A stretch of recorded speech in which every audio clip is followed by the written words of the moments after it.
다 함께 묵상기도 하심으로 2025년 고난주간 성금요 예배 하나님께 드리겠습니다. 그는 주 앞에서 자라나기를 연한 순 같고 마른 땅에서 나온 뿌리 같아서 고운 모양도 없고 풍채도 없은즉 우리가 보기에 흠모할 만한 아름다운 것이 없도다. 그는 멸시를 받아 사람들에게 버림받았으며 간고를 많이 겪었으며 질고를 아는 자라. 마치 사람들이 그에게서 얼굴을 가리는 것 같이 멸시를 당하였고 우리도 그를 귀히 여기지 아니하였도다. 그는 실로 우리의 질고를 지고 우리의 슬픔을 당하였거늘 우리는 생각하기를 그는 징벌을 받아 하나님께 맞으며 고난을 당한다 하였노라. 그가 찔림은 우리의 허물 때문이요 그가 상함은 우리의 죄악 때문이라. 그가 징계를 받음으로 우리는 평화를 누리고 그가 채찍에 맞음으로 우리는 나음을 받았도다. 우리는 다 양 같아서 그릇 행하여 각기 제 길로 갔거늘 여호와께서는 우리 모두의 죄악을 그에게 담당시키셨도다. 사랑과 은혜가 풍성하신 하나님, 하나님이 허락하신 2025년 고난주간에 주님의 죽으심을 기념하는 성금요 예배로 봉헌하게 하시니 감사합니다. 예수님의 죽으심에 동참하는 진정한 십자가 신앙으로 살아계신 하나님을 체험하는 복된 예배 되게 하여 주옵소서. 새 계명을 너희에게 주노니 서로 사랑하라. 내가 너희를 사랑한 것 같이 너희도 서로 사랑하라. 이 귀한 성금요 예배에 참여함으로 마음과 뜻과 모든 생각이 예수 그리스도를 닮아가는 진정한 영적 제사가 드려지게 하옵소서. 예수님의 이름으로 기도합니다. 다 같이 찬송가 149장 주 달려 죽은 십자가 찬송하겠습니다.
하나님께서 오늘 우리에게 주시는 말씀은 누가복음 22장 54절에서 23장 25절입니다.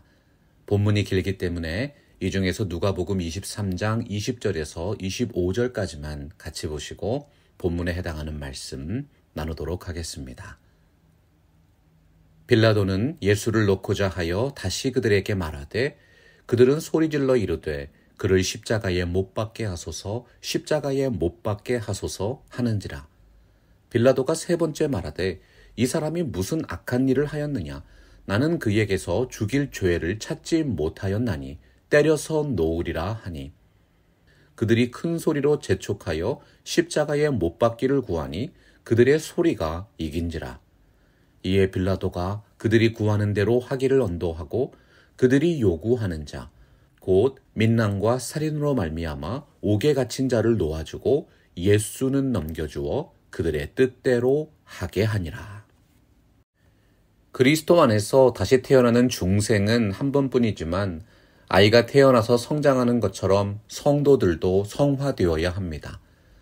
어렸을 때는 말하는 것이나 깨닫는 것이나 생각하는 것이 어린아이 같지만 장성한 사람이 되어서는 주님의 지혜와 사랑의 성품을 닮아가야 하는 것이지요.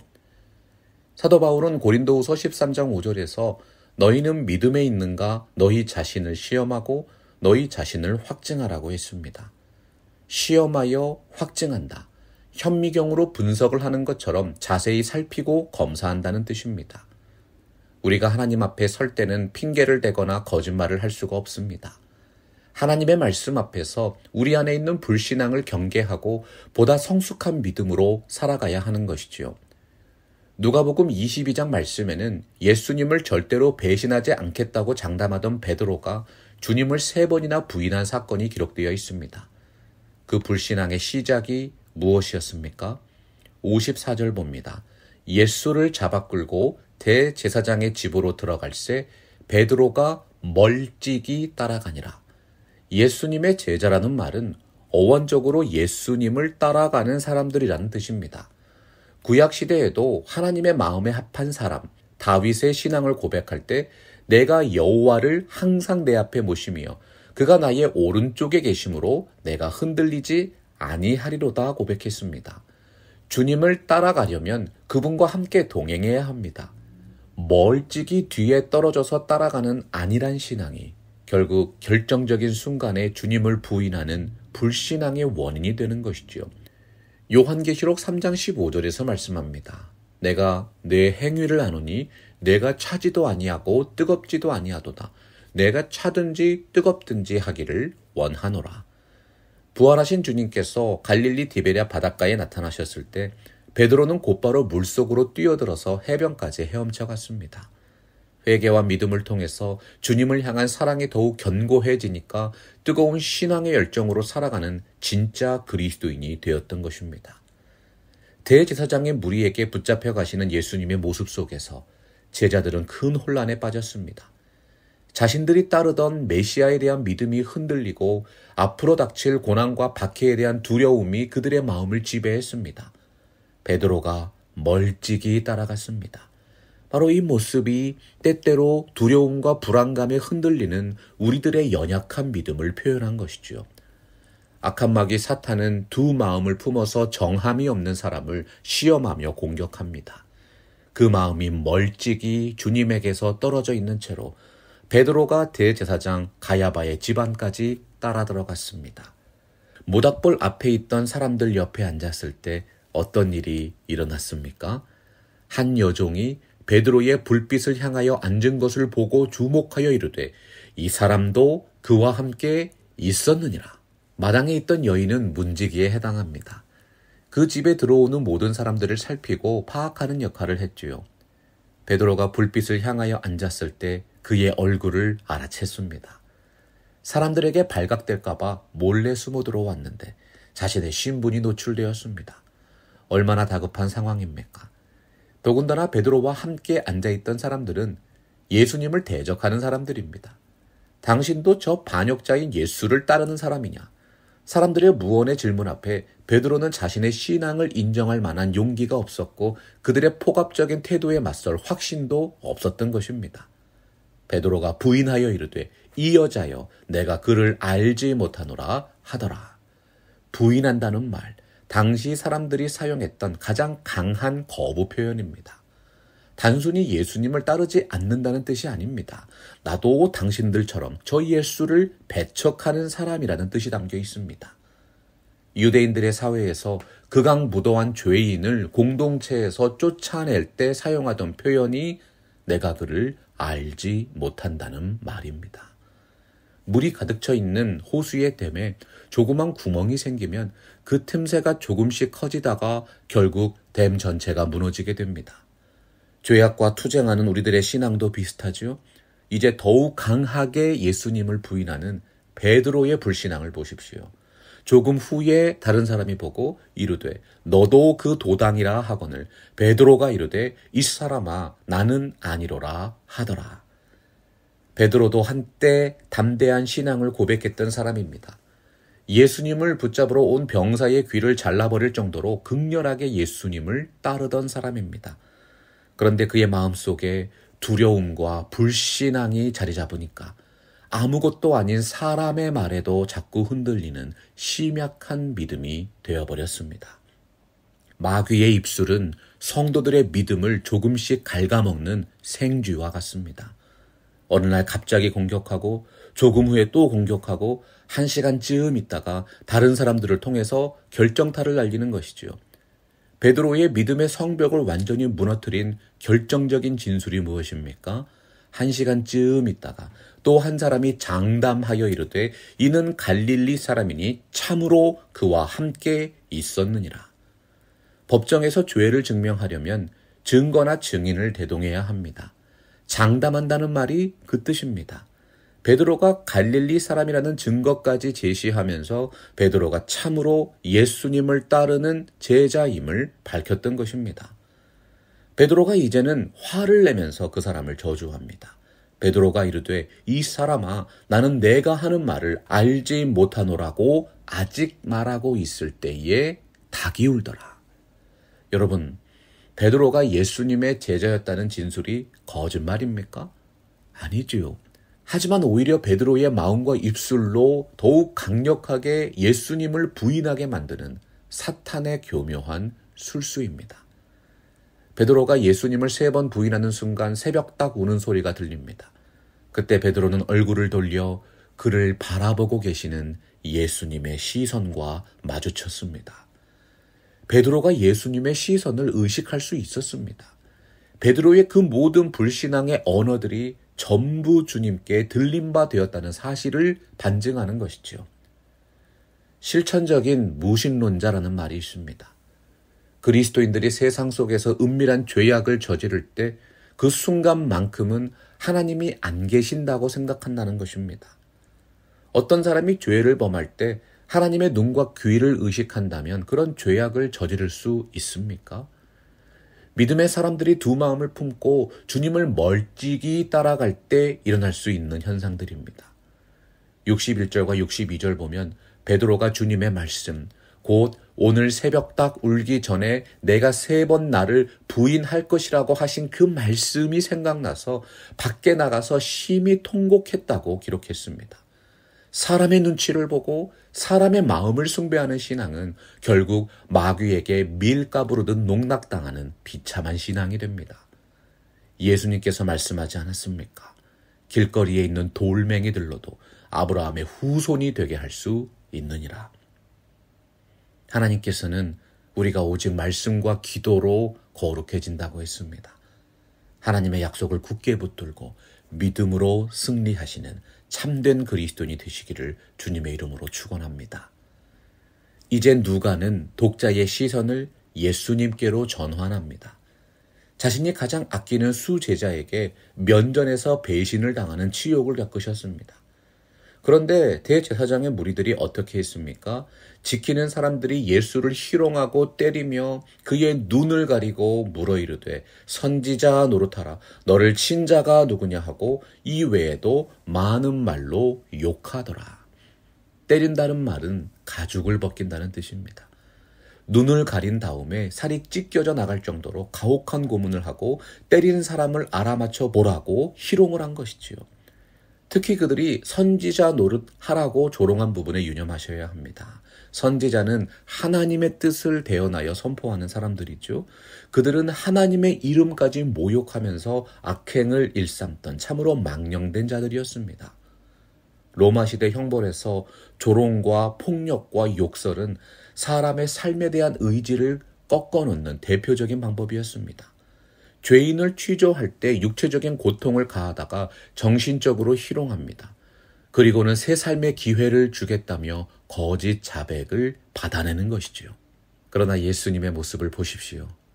빌라도 총독이 말하죠. 나는 그에게서 아무런 죄도 찾지 못하였노라.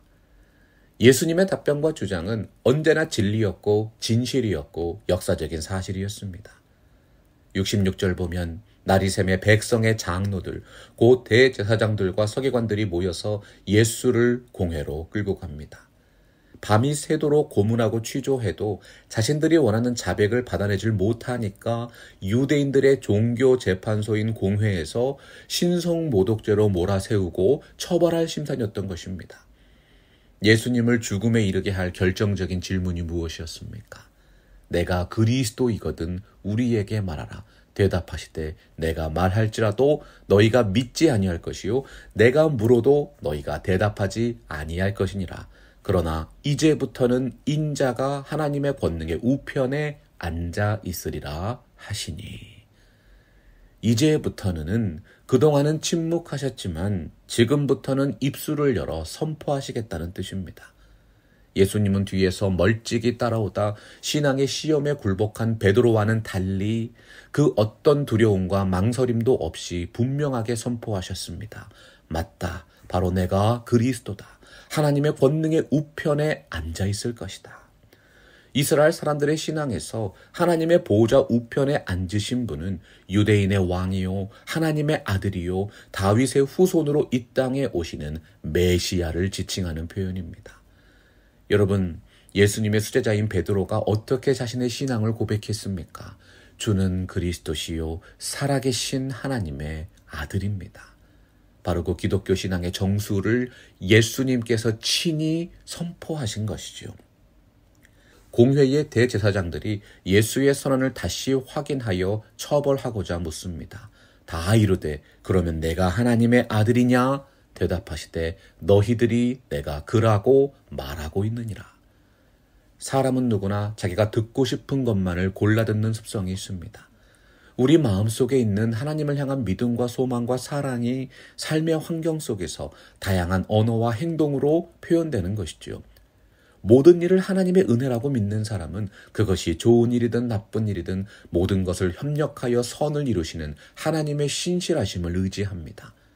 그러나 그 마음속에 두려움과 불신앙이 들어차면 자기 자신이 예수님의 제자라는 사실도 고백하지 못하는 참으로 연약한 믿음이 되는 것입니다.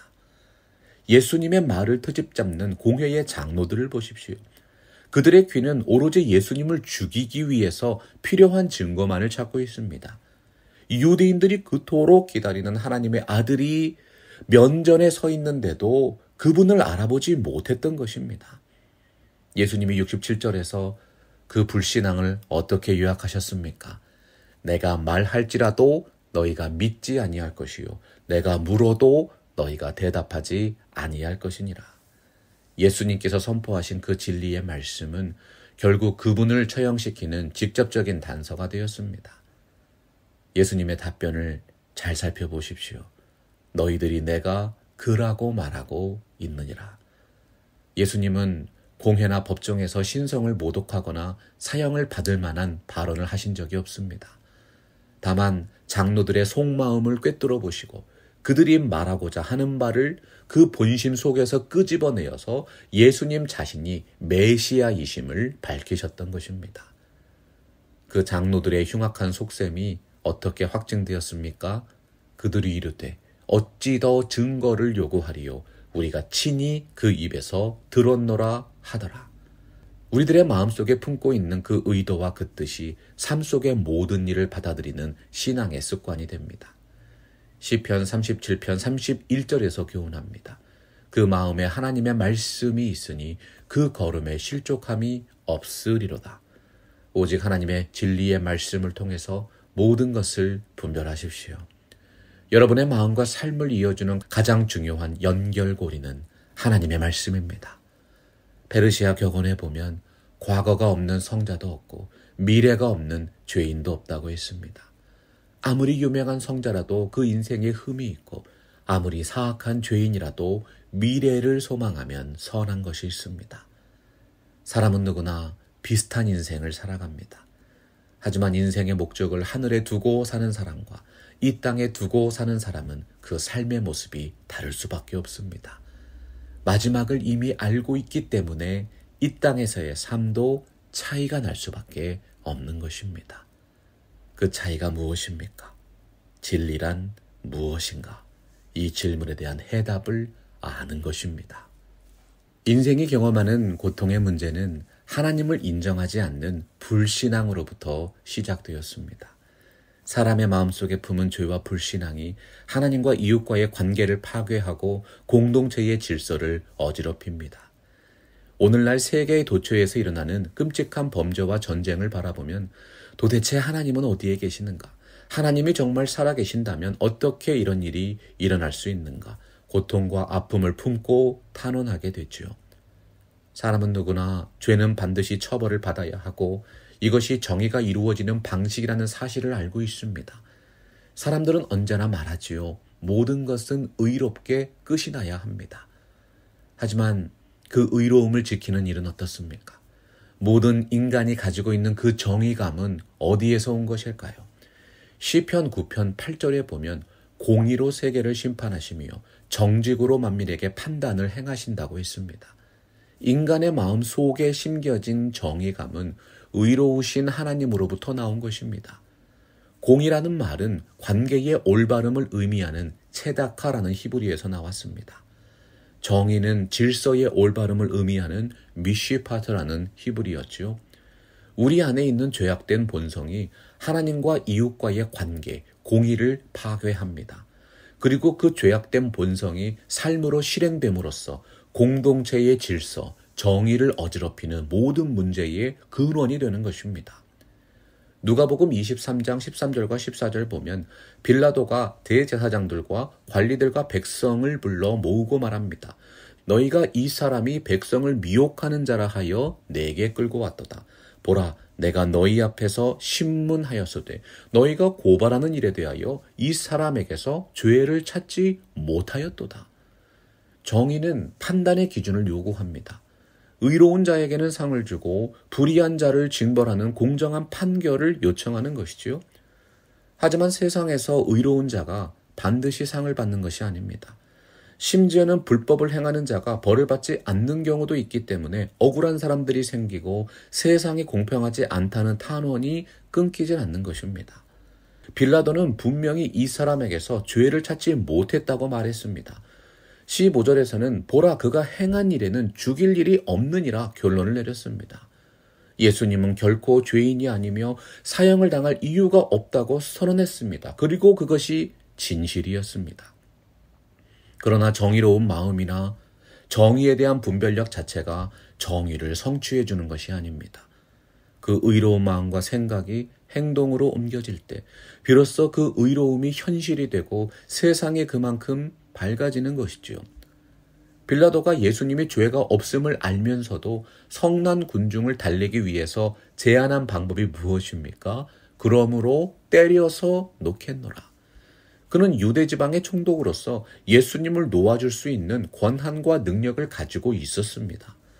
그러나 창조주께서 허락하신 인간의 양심대로 사건을 판결하고 집행하지 못하는 유약한 사람이었던 것입니다. 유대인들이 예수님을 붙잡아 고발한 죄명이 백성을 미혹하는 자였습니다. 사람을 거짓말로 홀려서 잘못된 길로 인도하는 자가 미혹하게 하는 자죠. 그런데 보세요. 그것이 진리인 줄 알면서도 정직하게 선포하지 못합니다. 심지어는 그것을 충분히 실행할 수 있는 권한과 능력이 있는데도 고의로 공평하게 실행하지 않습니다. 그 이유가 무엇이죠? 자기의 유익을 구하는 마음입니다. 빌라도와 유대인 무리 사이의 대화를 보십시오. 빌라도가 여러 번에 걸쳐서 그들을 설득하려고 시도합니다.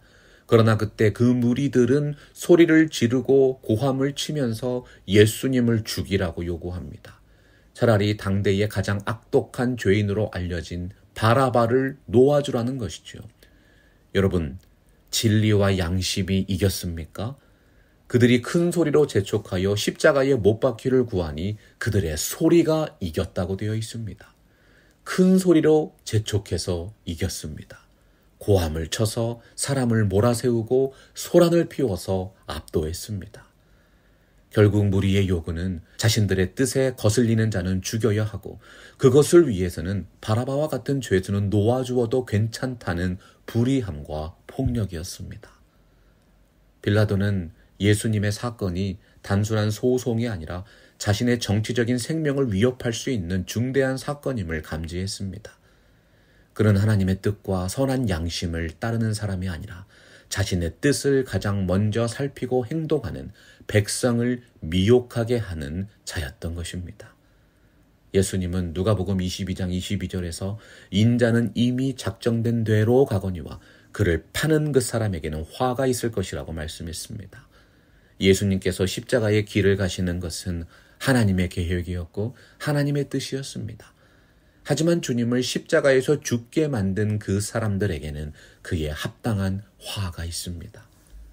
마태복음 27장 24절과 25절에서 어떻게 기록하고 있습니까?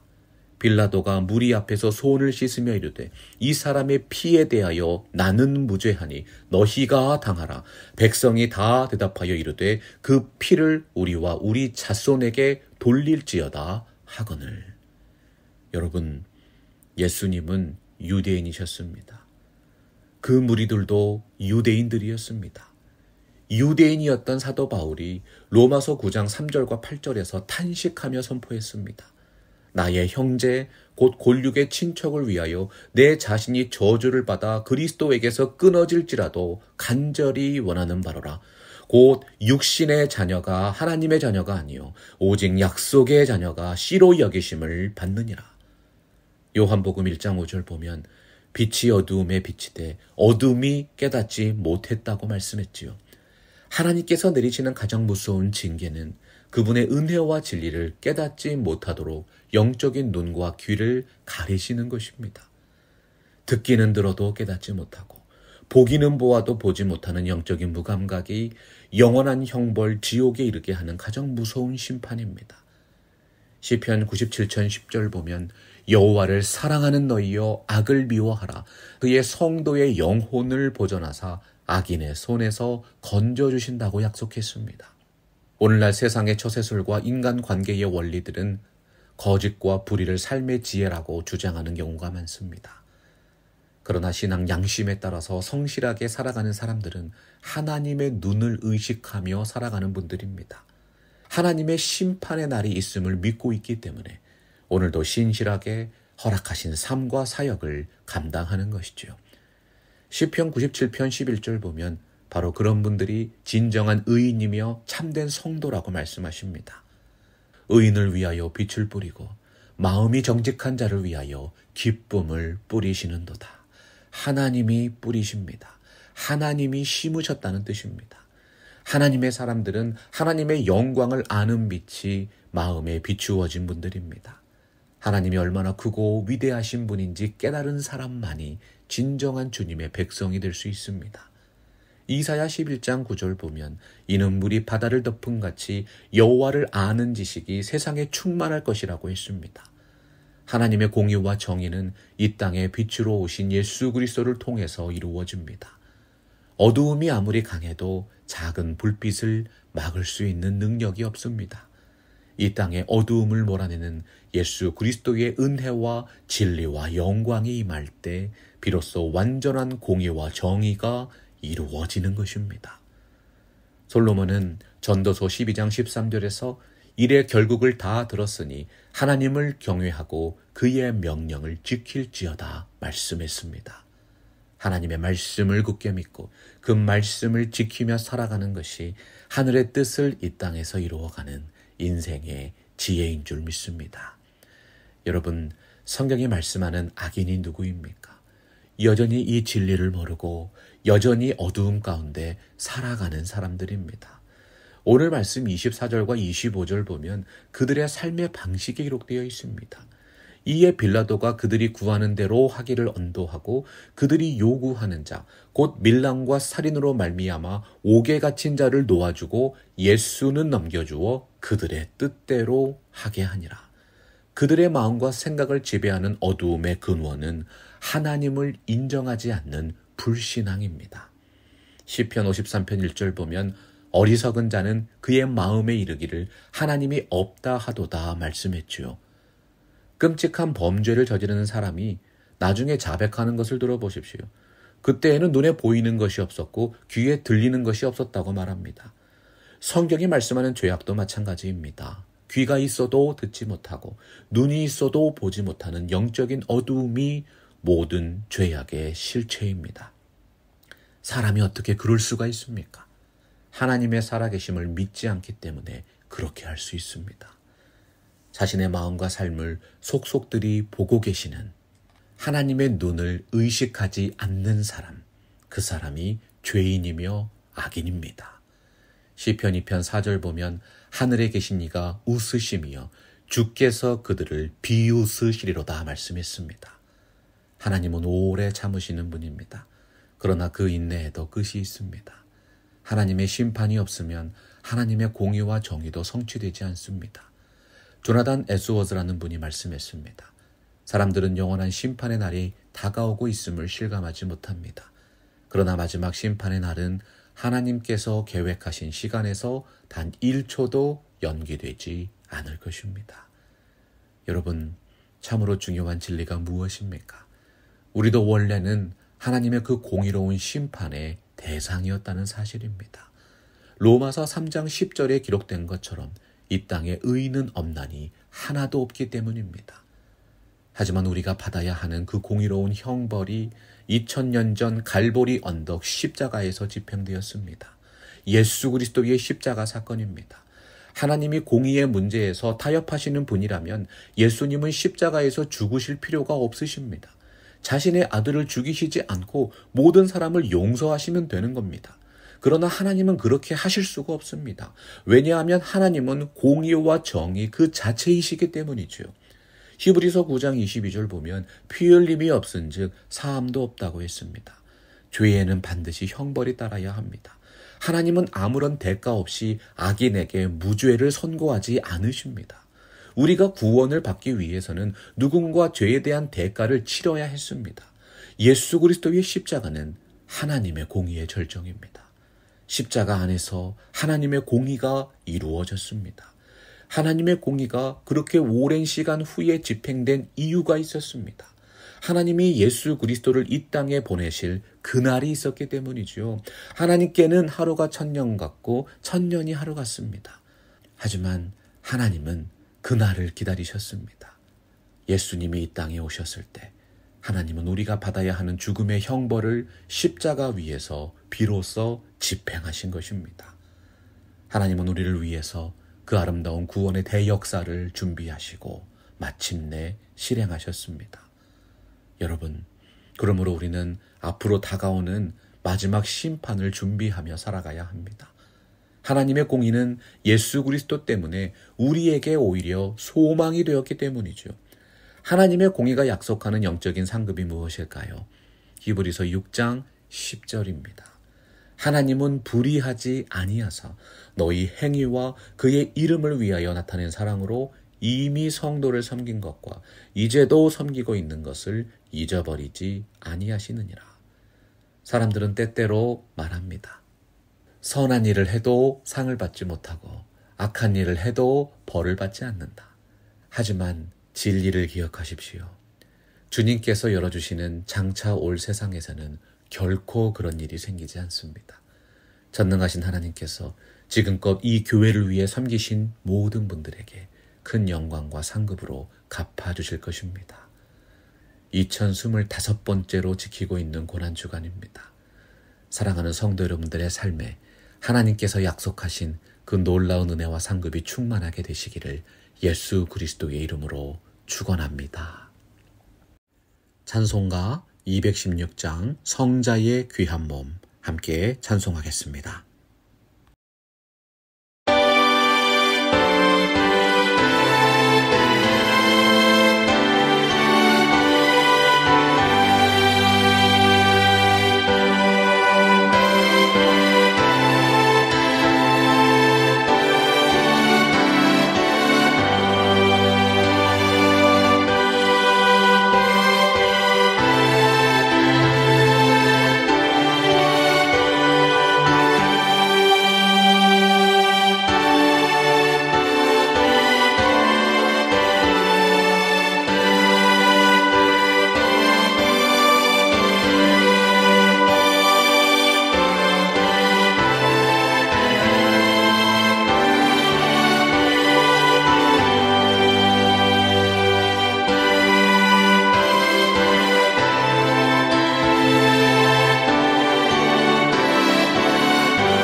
사랑과 은혜가 풍성하신 하나님, 사랑하는 성도님들, 오늘 고난주간 성금요 예배를 통해서 주님의 죽으심을 기념하며 동참했습니다.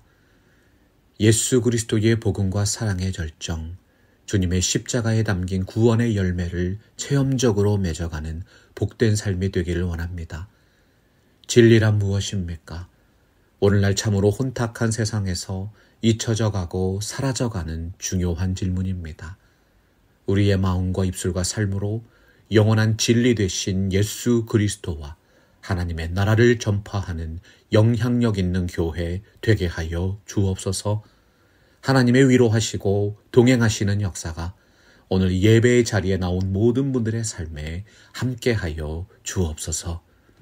지금은 우리 주 예수 그리스도의 은혜와 하나님의 무한하신 사랑과 성령의 교통하심이 하나님의 나라를 위해 섬기기로 작정하는 모든 분들의 삶에 지금부터 영원토록 함께 있기를 간절히 축원하옵나이다. 말씀 앞에서 경외함으로 주께 홀로 서